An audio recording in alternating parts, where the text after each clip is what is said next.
জানিয়ে দিব এই মুহূর্তে আমাদের হাতে এসেছে গুরুত্বপূর্ণ আপডেট। আন্তর্জাতিক সংবাদের শিরোনাম, রাজি নয় কয়েকটি আরব দেশও গাজায় সেনা পাঠানোর মার্কিন প্রস্তাবে রাশিয়া চীনের জোর আপত্তি। এবারে জানিয়ে দিব যুদ্ধবিরতির মধ্যে ইসরায়েলের হামলায় লেবাননে 114 বেসামরিক নিহত। আরও জানাবো ডোনাল্ড ট্রাম্পের কাছে দুঃখ প্রকাশ করল বিবিসি, তবে ক্ষতিপূরণে নারাজ।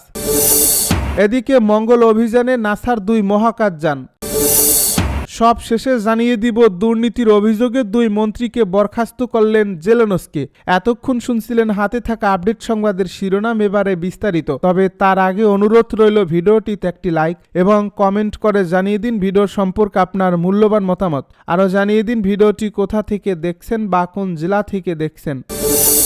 গাজায় সেনা পাঠানোর মার্কিন প্রস্তাবে রাশিয়া চীনের জোর আপত্তি। ফিলিস্তিনের গাজা ভূখণ্ডে স্থিতিশীলতা রক্ষায় আন্তর্জাতিক বাহিনী গঠন ও তাদেরকে সেখানে পাঠানোর বিষয়ে যুক্তরাষ্ট্রের প্রস্তাবে জোর আপত্তি জানিয়েছে রাশিয়া, চীন সহ একাধিক আরব দেশ। এতে করে মার্কিন এই প্রস্তাবটি কার্যত ঝুলে গেছে। মূলত ফিলিস্তিন রাষ্ট্র প্রতিষ্ঠা রোডম্যাপ ও ইসরায়েলি সেনা প্রত্যাহারের নিশ্চয়তা না থাকায় মার্কিন এই প্রস্তাবটি নিয়ে নিরাপত্তা পরিষদে তীব্র মতপার্থক্য তৈরি হয়েছে।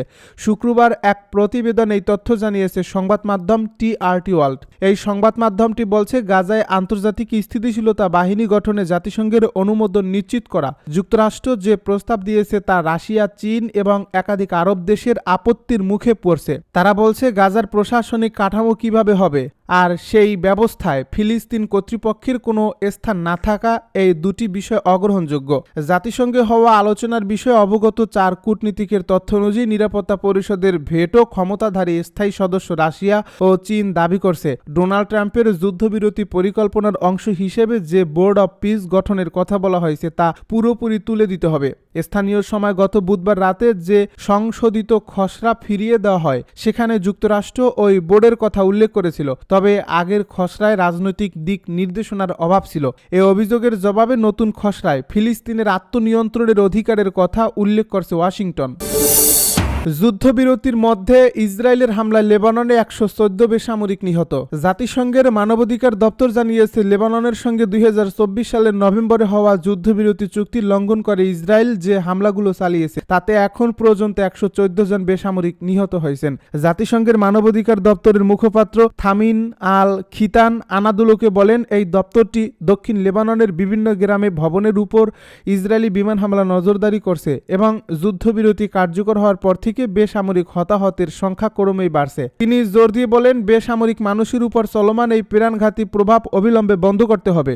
2 বছরেরও বেশি সময় ধরে সীমান্ত অঞ্চলের বাসিন্দারা অস্থিরতা ও আতঙ্কের মধ্যে জীবনযাপন করছেন বলেও উল্লেখ করেন তিনি। থামিন আল খিতান যুদ্ধবিরতি চুক্তি ও আন্তর্জাতিক মানবাধিকার আইন কঠোরভাবে মেনে চলার আহ্বান জানান। ইসরায়েলি বাহিনী 2023 সালের অক্টোবর থেকে লেবাননে হামলা চালিয়ে আসছে, যা 2024 সালের সেপ্টেম্বরে পূর্ণমাত্রার আক্রমণের রূপ নেয়। এসব হামলায় এখন পর্যন্ত 4000-এর বেশি মানুষ নিহত এবং প্রায় 17,000 আহত হয়েছে। ডোনাল্ড ট্রাম্পের কাছে দুঃখ প্রকাশ করল বিবিসি, তবে ক্ষতিপূরণে নারাজ।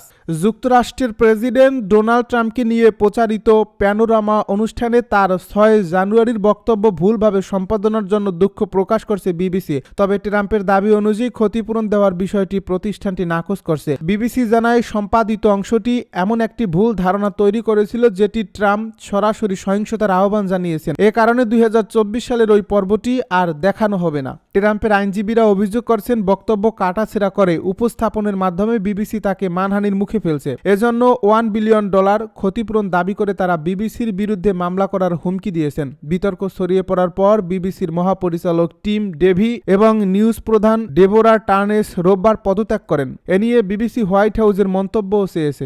দুঃখ প্রকাশের কয়েক ঘন্টা আগে আরেকটি একই ধরনের সম্পাদনার ঘটনা সামনে আসে। ডেইলি টেলিগ্রাফ জানায়, 2022 সালে নিউজ নাইট এ প্রচারিত আরেকটি প্রতিবেদনেও ট্রাম্পের বক্তব্য একইভাবে জোড়া লাগানো হয়েছিল। বৃহস্পতিবার সন্ধ্যায় প্রকাশিত বিবিসির কারেকশনস অ্যান্ড ক্যালিরিফিকেশনস অংশে বলা হয়, সমালোচনার পর প্যানোরামা পর্বটি পর্যালোচনা করে দেখা গেছে সম্পাদনায় এমনভাবে করা হয়েছিল যাতে বক্তৃতার বিভিন্ন অংশ একই ধারাবাহিক বক্তব্য হিসেবে উপস্থাপিত মনে হয়। এতে ট্রাম্প সহিংসতার আহ্বান জানিয়েছেন, এমন ভুল ধারণা সৃষ্টি হয়। মঙ্গল অভিযানে নাসার 2 মহাকাশযান ব্লু অরিজিন তাদের নিউ গেলেন রকেটের দ্বিতীয় উড্ডয়ন সফলভাবে সম্পন্ন করেছে। বৃহস্পতিবার Cape Canaveral Space Force Station থেকে রকেটটি নাসার 2টি মঙ্গলযান মহাকাশে উড্ডয়ন করে। বার্তা সংস্থা এপির এক প্রতিবেদনে এই তথ্য জানানো হয়েছে। এই প্রতিবেদনে বলা হয়েছে 321 ফুট লম্বা নিউ গেলেন রকেট বিকেলে আকাশে উড্ডয়নের পর নাসার এক্সপেট নামের যমজ কক্ষপথযান যাত্রা শুরু করে। খারাপ আবহাওয়া এবং তীব্র সৌরঝড়ের কারণে 4 দিন বিলম্বের পর অবশেষে এটি উৎক্ষেপণ সম্ভব হয়। এই মহাকাশ যান উড্ডয়নের অন্যতম বড় সাফল্য হল বুস্টার পুনরুদ্ধার। উপরের ধাপ ও মহাকাশ যান আলাদা হওয়ার পর এই বুস্টারটি 600 কিলোমিটার দূরে সমুদ্রে থাকা একটি বার্জে সোজাভাবে নেমে এসেছে। এটি ব্লু অরিজিনের প্রথম সফল বুস্টার ল্যান্ডিং, যা ব্যয় কমানো ও পুনর্ব্যবহারযোগ্য রকেট প্রযুক্তিতে বড় মাইলফলক হিসেবে দেখা হচ্ছে। ল্যান্ডিং দেখে উৎক্ষেপণ কেন্দ্র থেকে উচ্ছ্বাস প্রকাশ করেন প্রতিষ্ঠানটির প্রতিষ্ঠাতা জেফ বেসোস। নাসা কর্মকর্তাদের পাশাপাশি স্পেসএক্সের প্রধান ইলন মাস্ককে অভিনন্দন জানান। এপি জানিয়েছে 2টি একই ধরনের কক্ষপথযান প্রথমে পৃথিবীর কাছে প্রায় 10 লাখ মাইল দূরে অবস্থান করবে। আগামী বছর পৃথিবী মঙ্গল সঠিকভাবে সারিবদ্ধ হলে তারা গ্র্যাভিটি অ্যাসিস্ট নিয়ে 2027 সালে মঙ্গলে পৌঁছাবে। দুর্নীতির অভিযোগে 2 মন্ত্রীকে বরখাস্ত করলেন জেলেনস্কি। ইউক্রেনের প্রেসিডেন্ট ভলোদিমির জেলেনস্কি দেশটির জ্বালানি খাতে ব্যাপক দুর্নীতির অভিযোগ ওঠায় তার মন্ত্রিসভার 2 জন সদস্যকে বরখাস্ত করেছেন। বরখাস্ত হওয়া মন্ত্রীরা হলেন আইনমন্ত্রী হারমান হালুশেঙ্কো ও জ্বালানি মন্ত্রী ভিতলানা গিরিনচুক। তাদের বিরুদ্ধে অন্তত $10 কোটি ঘুষ নেওয়া চক্রের সঙ্গে জড়িত থাকার অভিযোগ উঠেছে। 2 মন্ত্রী ছাড়াও জেলেনস্কি তার ঘনিষ্ঠ বন্ধু ও সাবেক ব্যবসায়িক অংশীদার তিমুর মিনদিচের বিরুদ্ধেও ব্যক্তিগত নিষেধাজ্ঞার ঘোষণা দিয়েছে। অভিযোগ উঠেছে পুরো ঘুষ চক্রের বিষয়টি সমন্বয়ের দায়িত্বে ছিলেন মিনদিচ। দুর্নীতি নিয়ে জনরোষের বিষয়টি স্বীকার করে জেলেনস্কি বলেছেন, জ্বালানি খাতের সব কাজে সর্বোচ্চ স্বচ্ছতা থাকা উচিত। আমি আইনশৃঙ্খলা রক্ষাকারী বাহিনী ও দুর্নীতি বিরোধী কর্মকর্তাদের প্রতিটি তদন্তকে সমর্থন করি। আইন লঙ্ঘনকারীদের বিরুদ্ধে জবাবদিহির প্রতিশ্রুতি দিয়ে জেলেনস্কি আরও বলেন, এই মুহূর্তে বিদ্যুৎ বিভ্রাট, রাশিয়ার হামলা ও ক্ষয়ক্ষতি মেনে নেওয়া ইউক্রেনের প্রতিটি নাগরিকের জন্য খুবই কঠিন বিষয়।